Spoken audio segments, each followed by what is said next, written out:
Immigrants like me are at the same time considered essential and disposable by this country. And every corner of this country is bearing witness to the impact of the racism in our society.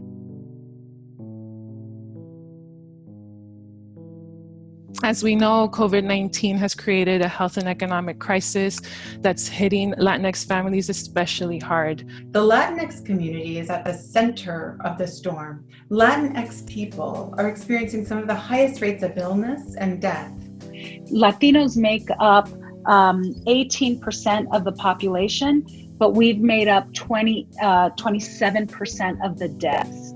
We are very worried about what we're about to enter into. We know this impacts the Latino community disproportionately. It impacts the immigrant community even more harshly. In the particular case of those of us who happen to have been born abroad, we have been enduring for more than 4 decades of consistent racist and xenophobic attacks, which have successfully demonized and dehumanize our communities in the eyes of so many people.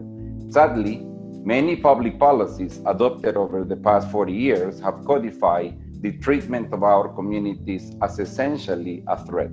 The pandemic is further exposing the systemic problems that have always existed.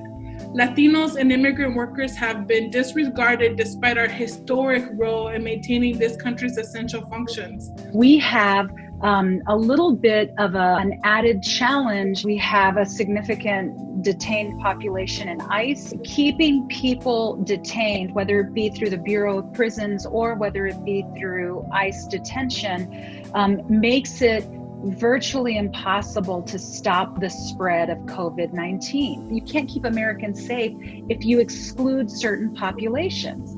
That's not how a pandemic works. The Latinx community is losing jobs at very, very high rate. The undocumented and even mixed status families aren't getting their so-called stimulus checks. This is one of the glaring omissions of the measures that we've taken thus far. You cannot have a good public health response if you leave people in the population excluded from the measures that are required in a public health pandemic response. Undocumented people have been largely excluded from the COVID relief packages in Congress.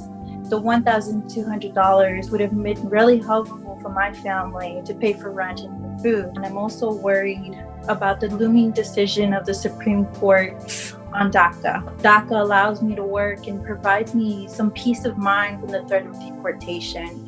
My family could lose their only source of income. And unfortunately, my story is only one of thousands of immigrant families that are affected by this today. The generations to come will ask us what we did in this moment of this pandemic. Let us make sure that they are proud of the work that we did. Let us make sure that they know that we fought like hell. And let us make sure that they know that Latinos in this country are not alone and we're not going to give up.